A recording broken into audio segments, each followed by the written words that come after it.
Vamos começar, tá? Por favor, não interrompa, gente. Podem anotar todas as dúvidas, que no final eu vou abrir um tempinho, tá? Para vocês tirarem dúvida. Como pessoas de outras áreas também se inscreveram, eu vou dar o exemplo de arquitetura, lógico, né? Que é o foco da nossa área, mas eu também vou falar um pouquinho e outros termos para outras áreas também, para ser interessante para quem está aqui de outras áreas. Vamos falar um pouquinho de como elaborar a introdução do seu TCC. Gente, é assim, essa introdução tem sido um problema faz tempo, né? Tanto na questão da elaboração, não só do TCC, mas dos trabalhos acadêmicos em geral. Então, assim, a maioria dos cadernos, tanto de arquitetura quanto de outras disciplinas, vão exigir que você faça uma introdução, né? Você não vai começar o trabalho aleatoriamente já do referencial teórico. Então, assim, muitas pessoas têm dificuldade na introdução. Não existe uma fórmula mágica, uma regra 100%, que sempre vai ser daquele jeito. Mas existem passos aí que, se você seguir, você vai ver que sua introdução vai ficar bem mais fácil de ser elaborada e você vai conseguir estruturar com bem mais calma, vamos dizer assim, né? Aqui uma frase de reflexão, né? A educação não tem preço, mas sua falta tem custo. Aqui, para quem não conhece a gente ainda, meu nome é Harene Teles, tá? Sou professora universitária, arquiteta urbanista e tenho um mestrado em ensino de ciências e matemática.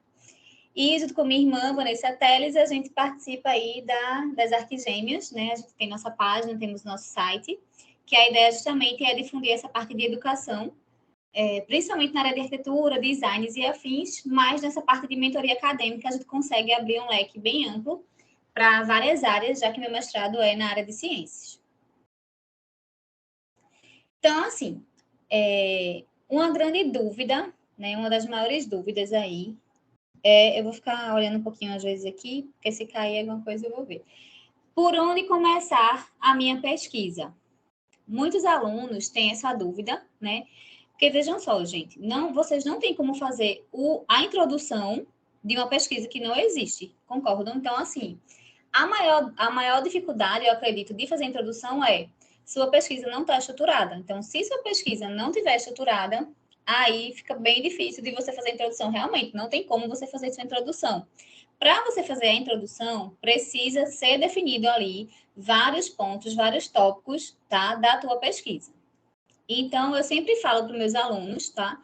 Isso, professora, é uma regra 100%? Olha, não é regra 100%, mas eu vejo que quando o aluno começa a pesquisa dele, alguém está com o microfone aberto aí. Para fechar o microfone, por favor. Quando vocês começam a pesquisa de vocês, seja TCC, seja qualquer projeto de pesquisa, pela temática ou alguma coisa do tipo, vocês, lá na frente, vocês têm problemas. Então, vocês acabam voltando porque deu errado, porque alguma coisa não está fechando. Então, eu sempre aconselho vocês a começarem pelo problema de pesquisa. Toda pesquisa, ela vai surgir para atender uma demanda de um problema. Então, se o teu problema é relevante, tua pesquisa vai ter relevância. Agora, se o teu problema não tem relevância ou já foi resolvido, tua pesquisa não faz sentido. Então, assim, são coisas que vocês precisam definir primeiro, problemática, né, para chegar na temática de vocês. E tem os outros passinhos aí também para poder montar essa introdução. Então, a introdução, ela só vai nascer depois que a tua pesquisa estiver minimamente ali estruturada, né? Que é a base, que seria aí, tipo, o esqueletinho mesmo do TCC de vocês, enfim. Aqui, né, que eu já comentei, quais são os elementos que eu preciso para montar a introdução. São todos aqueles elementos que eu já mostrei para vocês, né, no meu aulão tem todos esses elementos passo a passo, como é que você vai elaborar, mas eu vou comentar mesmo assim alguns elementos aqui para ajudar vocês, tá? Mas, basicamente, problemática, né? Objetivos, justificativa, metodologia. Sem isso, você não consegue estruturar sua pesquisa e muito menos a introdução, gente. A introdução, ela não é, assim, um monte de linguiça, vocês adoram ser linguiça na introdução, tá? Tem aluno que realmente consegue desenvolver bem a introdução, às vezes de 4, 5 páginas, mas eu não acho tão necessário para um TCC, por exemplo, de graduação, tá? Agora, se tratando, por exemplo, de uma dissertação, acredito que a minha tem mais de 5 páginas, tá? Às vezes, num artigo, você tem uma página só para introdução. Então, se você tiver uma página, mais uma página completa, obviamente, né, minha gente? Porque vocês às vezes querem deixar metade da página e falar assim, página 5, introdução. Não. Se vocês tiverem uma página completa, ou ali 2 páginas, é o suficiente, né, no meu ponto de vista, que já analisei vários trabalhos, para uma monografia, tá? Agora, se vocês forem publicar um artigo em revista, etc., geralmente tem lá o número de páginas, tem toda a formatação, às vezes a introdução se torna até um pouco do corpo do trabalho, mas eu vou mostrar alguns exemplos para vocês. Então, primeiro passo, tá? O primeiro passo para você montar a introdução seria a contextualização do tema. Então, assim, primeiro, qualquer pessoa, quando vai abrir o teu trabalho, ela vai direto no resumo e vai na tua introdução. Então, ela quer saber o que essa pessoa está falando, que se trata esse tema, né? O que é que se trata desse trabalho. Então, assim, toda essa questão de tema, que é uma das coisas também que eu falo bem no aulão, você tem que ter cuidado na delimitação. Porque quando vocês deixam um tema muito em aberto, o leitor ele vai imaginar que você vai falar sobre várias coisas, né? Por exemplo, vou dar um exemplo na área da arquitetura. Se a pessoa falar assim, é arquitetura escolar. Gente, arquitetura escolar, você tem um mundo para explorar diante desse tema enorme. Então, assim, delimite o seu tema, afunile e traga esse afunilamento dentro da sua contextualização, tá? Aí, na sua contextualização, sim, você pode falar em termos gerais. Por exemplo, se você vai fazer se o seu tema vai ser aí um projeto de arquitetura para uma creche em tal município. Dentro dessa contextualização da introdução, aí sim você pode falar, né? A questão da escolaridade, a questão do aprendizado, como os espaços influenciam nesse aprendizado, você vai dar uma contextualização, né? Que estudos que mostram, né? E tal. Então, você vai chamar o leitor primeiro para aquele seu tema. Aí você pode vir, né, do lado mais generalista, mais amplo, para trazer para o seu município e tudo mais. Aqui, eu vou dar um exemplo de um trabalho de uma orientanda minha. No caso aqui ainda é o TCC1, né, que ela já defendeu, mas ainda vai para o TCC2, mas eu coloquei porque ficou bem bom essa parte da introdução. Então, vejam só, isso aqui é como se fosse a contextualização. Percebam que, mesmo na introdução, vocês vão fazer, sim, citações, tá? Pode ser direta, pode ser indireta. É mais interessante que tenha mais indireta. Isso aqui é só um trechinho. Então, assim, isso aqui não está a introdução do trabalho dela todo, mas essa parte inicial da contextualização, para vocês prestarem atenção. Então, por exemplo, o presente trabalho de conclusão de curso tem como tema arquitetura hospitalar, desenvolvendo um espaço com proposta de uma arquitetura humanizada, tendo como foco a especialização em atendimento de urgência e emergência e centro de reabilitação motora. Então, percebam que aqui a gente já sabe, né, que o tema geral é arquitetura hospitalar, mas que a proposta ela está se afunilando para se especializar em um atendimento de urgência e emergência e um centro de reabilitação motora. Obviamente que no tema dela vai ter, por exemplo, o local, a cidade, onde vai ser. Quando o assunto hospital e arquitetura vem à tona, deve-se destacar o seu contexto histórico-social, uma vez que esse tipo de espaço vem passando por diversas evoluções com o tempo, deixando de ser uma edificação na qual, segundo Michelin, ela faz a citação direta, né? Coloca o ano e a página. Seu objetivo era mais um sentido de proteção para os que estavam de fora do que o atendimento para os pacientes que estavam dentro, passando a ser um local de diagnóstico e cura para pessoas vítimas de enfermidades. Então, assim, aqui a gente já percebe, né, que o gancho dela é em relação a esse diferencial. Por quê? Porque ela fala que, dentro de um contexto antigo, o hospital não era feito para tratar os doentes, as pessoas que estavam doentes ali, né? O hospital era criado para isolar as pessoas que estavam saudáveis de não se contaminar com aquela enfermidade ali. Gente, eu não vou conseguir ver chat agora, tá? Aí, qualquer coisa, as perguntas eu vou ver no final. Deixa eu ver se vê alguma...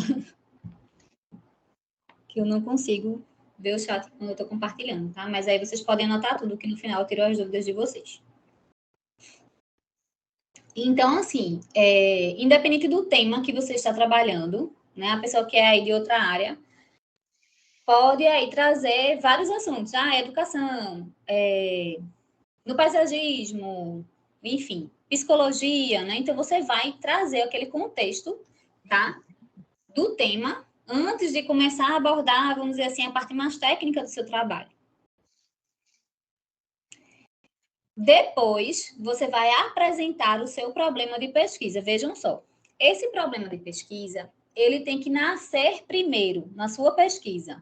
Mas dentro da introdução, geralmente ele vem depois da contextualização. Isso é uma regra 100%? Gente, não é. Tem trabalhos, por exemplo, que o objetivo geral vai estar lá no final, quase no último parágrafo. E tudo bem, desde que esses elementos apareçam e tenha ali certa coerência dentro do seu texto, tá? O que não fica legal é quando vocês começam a ir e voltar no texto, por exemplo, com a questão cronológica toda desmantelada. Começa ali com idade contemporânea e volta, vai para a Idade Média, vai para a Idade Antiga e vem. Então, assim, tomem cuidado, porque é interessante, sim, a gente ter uma parte histórica dentro da introdução. Claro que depende, como eu falei para vocês, por exemplo, na dissertação, às vezes você vai quase que embutir todo o histórico, dependendo da linha ali da sua pesquisa, dentro da introdução. Mas, geralmente, no TCC de graduação, não, tá? Então, assim, você vai abordar brevemente um histórico, alguma coisa assim. Então, vejam, o problema de pesquisa, ele tem que ser detectado, ele tem que ser pensado antes da sua pesquisa toda nascer. Mas, dentro da sua introdução, normalmente ele vai vir depois da sua contextualização, tá? Você falou ali um pouco sobre o tema e tudo mais, e depois você vai abordar o problema que você quer, vamos dizer assim, solucionar com aquela pesquisa. Então, aqui, por exemplo, né? Aqui já é a problemática de outro trabalho, mas vamos lá. No estado de Rondônia, o índice de violência à mulher é assustador. No ranking Brasil, levantado no último ano, o estado rondoniense fica na quarta posição de violência contra elas, e é o terceiro estado onde mais se estupra mulheres no país. Questiona-se de que maneira a arquitetura pode promover o acolhimento das mulheres vítimas de violência. Então, assim, isso aqui é porque eu peguei desse trabalho, tá, gente? Que foi do meu orientando. Então, assim, todos esses exemplos que eu estou mostrando para vocês foram de trabalho de orientando os meus. Esse daqui foi do João, né? Que foi o premiado lá no CAL em 2020, primeiro lugar. E aí eu estou trazendo bastante exemplo do trabalho do João, porque é um trabalho de referência. Então, assim, percebam que aqui ele colocou a pergunta problema. Essa pergunta problema, sim, pode estar embutida dentro do seu trabalho, tá? Não precisa estar escrita. Eu gosto e outros pesquisadores gostam que vocês coloquem assim em forma de pergunta, porque fica mais claro para quem está lendo, às vezes, a problemática. É 100% obrigatório? Não, não é 100% obrigatório. Eu acho interessante, alguns professores não gostam dessa forma, mas o importante é que a gente entenda qual é o problema que você quer ali resolver. Então, qual era o problema que ele queria, né? Ele queria resolver essa questão da arquitetura, trazer esse acolhimento que as mulheres vítimas de violência precisavam, né? Ou seja, de que forma o ambiente poderia acolhê-las, certo? Percebam que na resposta dessa pergunta, problema, a gente não pode responder sim ou não. Se a gente elabora essa pergunta, problema, e responde sim ou não, acabou sua pesquisa, não tem pesquisa, já está resolvido, você não tem um problema de pesquisa relevante. Então, sempre tente elaborar essa pesquisa, essa pergunta, de uma forma que a resposta dessa pergunta vá cair no seu tema, certo? Essas coisas eu falo bem mais explicadinho no meu aulão, mas é interessante vocês saberem um pouco. Os objetivos. Aqui, gente, estou colocando meio que assim, uma sequência tá? Que fica interessante vocês fazerem a introdução. Mais uma vez, eu vou dizer que não existe uma regra 100%, que às vezes os objetivos vão estar, por exemplo, no final, ou bem no comecinho. Tem gente que coloca praticamente no primeiro parágrafo esses objetivos. E tudo bem se você souber estruturar. Mas se você está totalmente perdido, não sabe por onde começar, se você segue essa sequência, eu acredito que pode te ajudar bem mais. Então, os objetivos você vai ter dentro ali do seu esqueletinho da sua pesquisa, né, que tem um projeto de pesquisa. Então, antes de você fazer TCC, dissertação, gente, qualquer coisa, eu vou fazer uma dissertação, né, para o meu mestrado. Não importa. A estrutura é a mesma. A estrutura é a mesma estrutura que você vai precisar, tá? E essa estrutura toda sua vem para sua introdução. Às vezes ela vem separadinha e às vezes ela vem toda junta. Depende muito da faculdade, do professor da matéria. Então, às vezes o professor pede junto, às vezes o professor pede separado. Qual é o formal mais formal? O mais formal é que dentro do teu projeto de pesquisa, esses itens venham todos separadinhos. Para lá no teu TCC, esses itens aqui vêm praticamente todos juntos na introdução, tá? Mas é regra? Não. Tem faculdade que pede separado. Eu gosto de pedir separado, porque eu acho que fica mais claro, né? Mas como a gente está até enxugando um pouco mais o tamanho dos TCCs, ultimamente a gente tem até pedido tudo isso junto para condensar um pouco mais, né? Então, os objetivos. Você tem que ter definido também qual é o objetivo principal, o objetivo geral do teu trabalho e os objetivos específicos, que são os objetivos ali secundários que você vai utilizar para alcançar aquele teu objetivo principal, né? Então, ali, por exemplo, a Milena, ela vai elaborar o projeto de um hospital. Tá, beleza. Então, ela tem aquelas necessidades, né, para questões motores e tudo mais.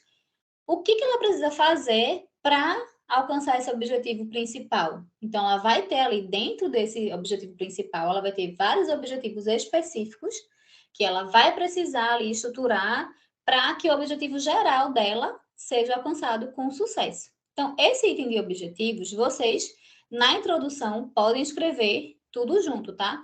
Logicamente, você vai deixar mais claro qual é o seu objetivo geral ali, seu objetivo principal. Tipo, o objetivo principal dessa pesquisa é tarararará, né?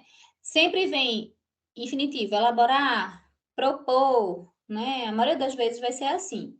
E você deixa até mais claro. E depois você começa a falar dos outros elementos, você vem descrevendo mesmo, tá? Em contínuo, esses outros objetivos.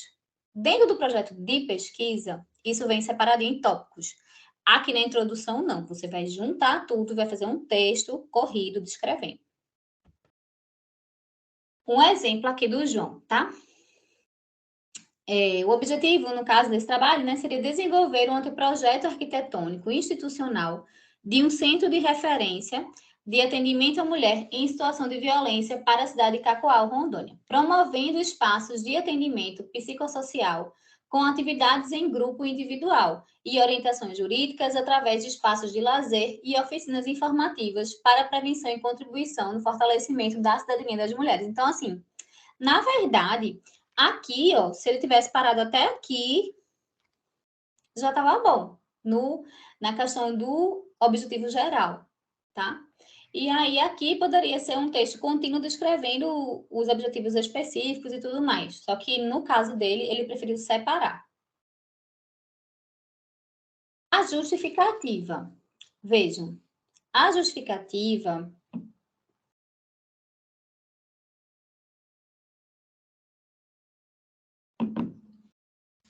ela, assim, se confunde muito com a problemática. Muitas vezes, na escrita, ela se mistura com a problemática. Não faz mal, exatamente, desde que a gente consiga entender ali qual é o problema que você quer resolver e qual a justificativa. Muitas vezes vocês misturam os dois nessa escrita, não tem meio que problema misturar, não é regra fazer a pergunta problema, mas assim, tem que estar claro para a gente o que é o seu problema e qual é o seu motivo, tá? Qual é o motivo que fez você escolher aquele tema. Então, a justificativa aí seria esse motivo. E aí, o que acontece?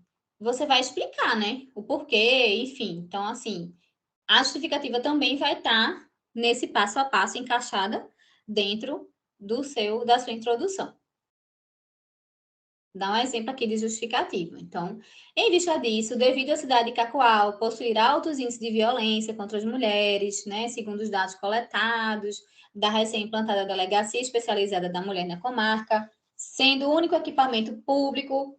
Vejam só, na problemática, ele veio falar desses índices, quais eram os índices, e etc, etc. E aqui ele vem dizer, olha, por conta desses índices, né, por conta de que só existe um lugar que atende, por conta de que esse lugar não atende 24 horas, eu preciso, né, essa pesquisa é relevante, eu preciso elaborar esse tema, porque vai ser relevante, né? Então, é o meu porquê, é o meu motivo, né? Então, o motivo seria justamente, olha, não tem aí a quantidade de centros de referência que vai ser necessário, tá? Para essas mulheres, né? No enfrentamento dessa questão da violência. Então, você vai ali explicar a sua motivação. Aí, igual eu tô falando para vocês, isso é um passo a passo, não é regra 100%, tá? Pode, às vezes, estar um permeando o outro, mas de modo que a gente, tendo a leitura, a gente consiga entender bem. Por último, entre aspas, que não seria tão último assim, porque a gente vai ver que tem um item que é meio que opcional dentro da introdução. Tem professores que gostam, tem professores que não gostam. Eu acho interessante colocar, mas aí vai muito do seu professor também, da instituição. Então, um dos quase que últimos passos, na maioria das vezes, é a metodologia. A metodologia, claro, gente, essa aula aqui não é uma aula de metodologia, tá? Mas aí você vai definir, né, qual que vai ser essa metodologia que você vai utilizar, você vai precisar ir dar uma pesquisada nos tipos de pesquisa que existem, mas a metodologia é basicamente o passo a passo que você vai seguir, né? Eu sempre falo muito isso, se alguém está lendo o teu trabalho. Se alguém está lendo o teu trabalho, muitas vezes vai fazer um trabalho bem parecido com o teu. E ele vai querer saber, poxa, o que é que essa pessoa fez? Ela pesquisou como? Né? Ela pesquisou em livro, ela foi lá medir, ela foi tirar foto, ela fez entrevista. Que passos ela fez? Ela fez primeiro a entrevista e depois ela foi e pesquisou nos livros, ou primeiro ela fez a pesquisa bibliográfica. Então, assim, metodologia é o passo a passo, que também tem que estar descrito na introdução, porém de forma breve. E aí também depende do que o teu professor orientador vai pedir, depende da revista que você vai publicar, tá? Se isso for uma dissertação, se torna bem mais longo, se tem um capítulo sobre isso. Geralmente nos TCCs, nos projetos de pesquisa, isso é bem mais enxutinho. Você vai falar metodologia, né? Você vai falar o método, procedimento aplicado, né? Qual que foi o seu método? Foi dedutivo? Foi indutivo? Qual foi o seu procedimento aplicado? Existem vários tipos de procedimento. Então, você vai, minha pesquisa foi ali exploratória, foi qualitativa. Então, assim, geralmente na introdução, você vai falar em um parágrafo, no máximo ali 2 parágrafos sobre, certo? Se for um trabalho mais elaborado, você vai detalhar toda essa metodologia, né? Normalmente, não se pede muito a definição, mas como você vai aplicar. Por exemplo, minha pesquisa vai ser qualitativa. Geralmente, a gente não pede muito para você definir o que é uma pesquisa qualitativa. Se você definir, beleza, bom também. Mas, normalmente, se pede para você dizer assim, mas por que ela é qualitativa? Né? Ela é qualitativa em que ponto? Então, aqui você precisa informar para o leitor, olha, minha pesquisa é qualitativa, porque, né, eu não vou analisar dados numéricos, por exemplo. Eu não vou fazer análise de dados numéricos. Então, por conta disso, minha pesquisa vai ser qualitativa, porque vai abordar outras questões aí que não sejam análise de dados numéricos. Então, assim, a metodologia dentro da introdução, você vai falar de forma breve, tá? Aqui, por exemplo, tem um pedacinho da do João, né? A metodologia é realizada neste trabalho, é de pesquisa exploratória e qualitativa. Fico olhando aqui porque às vezes eu fico com medo de ter caído e não percebi. De pesquisa exploratória e qualitativa, que através de fontes secundárias de informações de artigos científicos em trabalhos de graduação de arquitetura e urbanismo, com temas semelhantes e livros relacionados à mesma temática da mulher perante a sociedade machista e misógina. Claro, isso aqui é um pedacinho, tá? mas é algo que, ó, é exploratório, é qualitativo, entendeu? É assim que vocês vão ter que colocar. E, por fim, na questão da introdução, você pode finalizar com um parágrafo abordando o que será tratado em cada capítulo, né? No final, tipo, você já falou tudo, já falou da metodologia, o que é que vai ter. Aí, no final, você pode falar assim, olha, para a realização, enfim, dessa pesquisa e tal, o primeiro capítulo vai ser de tal coisa, né? Vamos analisar ali tal coisa, né? No segundo capítulo vai tratar de tal questão. O outro capítulo vai abordar a referência, enfim, o referencial teórico, né? De tal coisa, ou histórico. Então, assim, você pode fazer esse fechamento, tá? Do que vai ter em cada capítulo.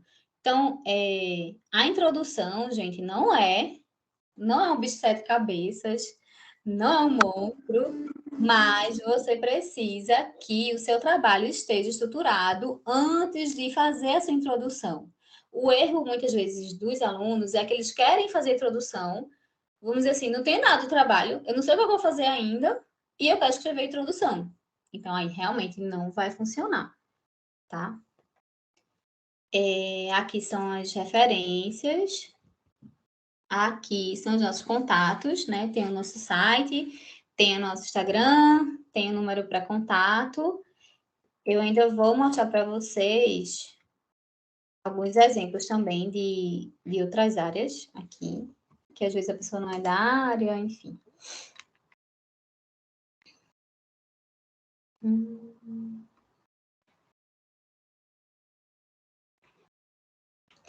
Ó, eu vou mostrar para vocês em 2 artigos que eu publiquei, para vocês verem como é diferente, depende da revista. Tem introdução que é bem pequenininha, tem introdução que é quase que parte do trabalho, tá? Então, eu vou mostrar aqui para vocês terem essa ideia também. Aqui é a introdução, isso aqui tem praticamente uma página, né? Claro que dentro da configuração da revista em si, talvez não pareça que é uma página e tal, mas, enfim. Tá carregando ainda, né, Diana? Mas na lista de transmissão, gente, eu posso passar depois os links, tipo assim, do TCC do João, né? Desses artigos aqui também, tá? Aí eu vou passar para vocês lá no grupo o link da lista de transmissão, né? Lembrando que não é grupo, a gente manda as informações para vocês, né? Aí se vocês quiserem falar alguma coisa, vocês vêm e falam em box, mas não é grupo, tá? Vamos lá, vejam. Essa introdução aqui já é bem mais simples, tá? Acaba que, muitas vezes, por exemplo, essa caracterização do município poderia vir dentro da introdução, só que depende muito da revista. Aqui era uma coisa muito resumida. Então, ó, a questão ambiental tomou proporções internacionais na Conferência das Nações Unidas sobre o Ambiente Humano em Estocolmo, em 1972, onde foi discutido pela primeira vez a questão da relação entre o meio ambiente e desenvolvimento, o que traria a outra discussão de grande representação. Então, assim, vejam, primeiro, né, qual que é o tema? Ensino de sustentabilidade no curso de arquitetura e urbanismo no município de Paraná, no estudo de caso. Então, a gente tem aqui, ó, a contextualização, né, que eu estava falando para vocês. Então, vejam que aqui, essa introdução é bem pequenininha, a gente vai ter a contextualização, depois a gente vai ter a parte do referencial teórico, né, que a gente vai ter vários capítulos aqui. A metodologia está separada, tá vendo? Então, isso depende muito da revista. Algo que, às vezes, a metodologia estaria na introdução, nessa revista não seria o caso.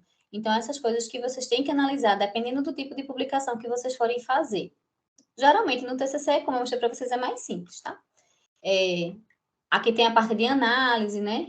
Considerações finais. Então, aqui, a introdução, ela tá como se fosse basicamente a contextualização. Não tá como se fosse assim, toda aquela parte do esqueletinho junto ali, né? Ela tá como se fosse mais a questão da contextualização. Então, mediante essas descobertas e preocupações contemporâneas, é extremamente necessário agregarmos a todos os campos possíveis os saberes em torno do desenvolvimento sustentável, No ensino de arquitetura não deve ser diferente, visto que, de acordo com o Guia de Sustentabilidade, no nosso país, por exemplo, mais de 80% da população é urbana, e isso demanda recursos materiais cada vez maiores para suprir esse estilo de vida. Os materiais de construção e a própria edificação geram grandes impactos para o meio ambiente, sendo necessário ao arquiteto ter conhecimento dos fatores que implicam a sustentabilidade inseridos na sua área de atuação. Considera-se que os arquitetos e urbanistas têm papel fundamental no fomento de ações em prol da sustentabilidade, não apenas na procura de medidas paliativas em construções existentes, mas também desde a escolha do terreno, com a demanda da infraestrutura urbana, com a escolha da posição de cômodos em relação ao terreno. Percebam que isso aqui é a justificativa, né? Quando fala assim, considera-se que os arquitetos e urbanistas têm um papel fundamental no fomento de ações em prol da sustentabilidade, tipo assim, por quê? Por que essa pesquisa está sendo feita, né? Diante do exposto, essa pesquisa busca analisar de que maneira o ensino de sustentabilidade está sendo desenvolvido. Então, ó, é o objetivo principal, né? Visando contribuir para que os alunos do curso de Arquitetura e Urbanismo do município de Paraná sejam profissionais diferenciados em relação à aprendizagem da sustentabilidade, tornando-se mais críticos e, portanto, capazes de contribuir para uma nova realidade em relação ao gerenciamento dos recursos naturais, não apenas no município, mas onde quer que eles possam atuar profissionalmente. Eu vou mostrar outro exemplo aqui. Aqui já é artigo também, mas percebam que foi para um congresso, então foi para uma outra estrutura, certo?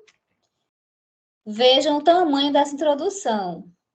Aqui a temática, né, o ensino de química mediante práticas interdisciplinares, oficina de compostagem, né? Então aqui você vai ter a área ciências para a sustentabilidade, que aqui você vai definir dentro da temática da revista que você quiser publicar. Lá vai ter as áreas de interesse, enfim, né? Isso aí não é a aula de hoje, mas é só para vocês terem um pouquinho de ideia, no caso, de que essa estrutura, ela vai servir para tudo, gente, ela vai servir para tudo, ela vai servir para você publicar artigo, TCC, dissertação, que seja, tá? E você precisa dessa estrutura para montar a sua introdução. Então, olha o tamanho dessa introdução. 1, 2, 3, 4, quase 4 páginas, tá? De introdução. Então, varia muito. Essa introdução ela já está bem mais completa, ela já está com bem mais informações do que comumente a gente coloca. Por quê? Porque era a estrutura do artigo. Depois daqui, a gente vai ter materiais e métodos, que é onde a gente vai explicar, né, a metodologia, mais cuidadosamente, sem ser tão generalista. E no final, a gente vai ter a parte dos resultados e discussão, tá vendo? Então, depende muito da estrutura. Mas, independente da estrutura, vocês vão precisar ter essa parte, objetivo, justificativa, metodologia, certo? Vamos ler um pouquinho aqui dessa introdução. Não vou ler toda, porque tem 4 páginas, mas se vocês quiserem, depois eu disponibilizo para vocês na lista de transmissão o link para vocês darem uma lida lá, tá?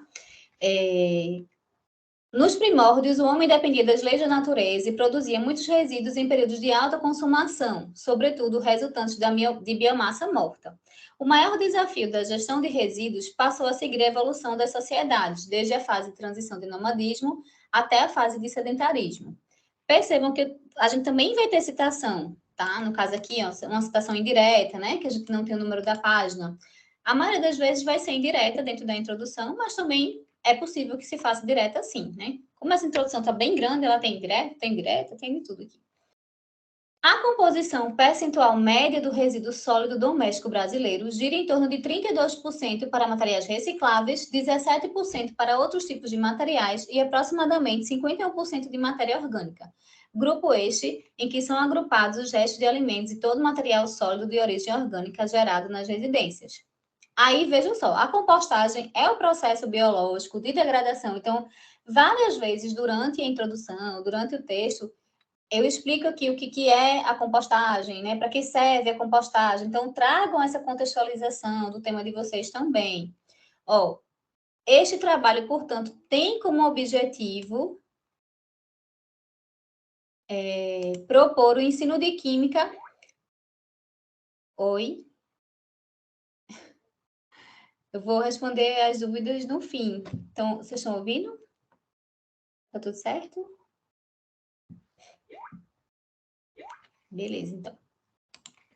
Este trabalho, portanto, tem como objetivo propor o ensino de química a partir de uma perspectiva transversal, inserindo a química no dia a dia dos alunos, de modo a possibilitar a percepção dos elementos químicos como parte do cotidiano dos alunos, especialmente em ações relacionadas em práticas de jardinagem e paisagismo.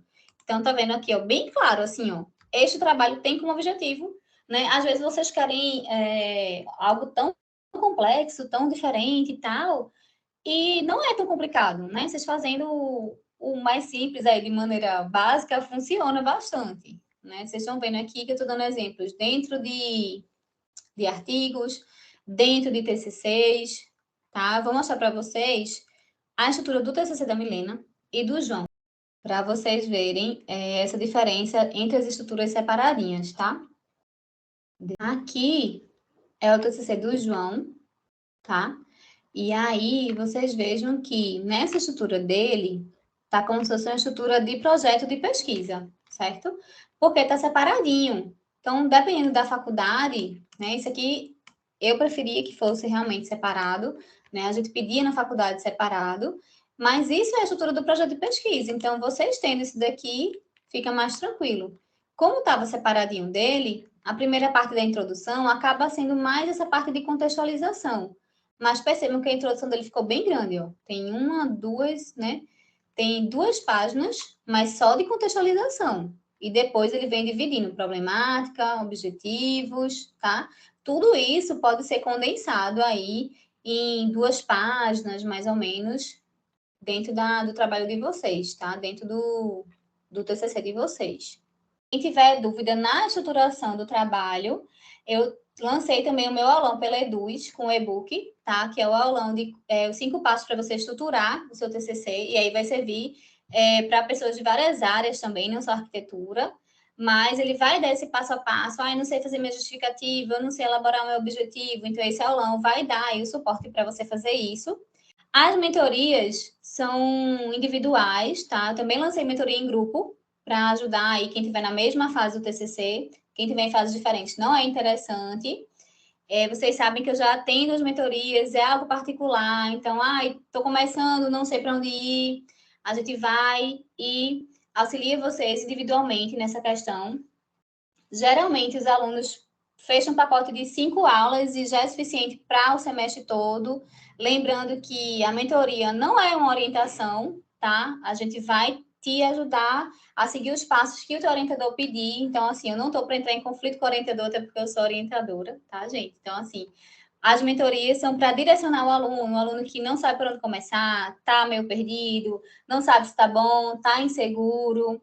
Logo mais também eu vou lançar aulas de como apresentar, vou também mostrar para vocês várias dicas aí, né, dentro do nosso Instagram, então vocês podem seguir.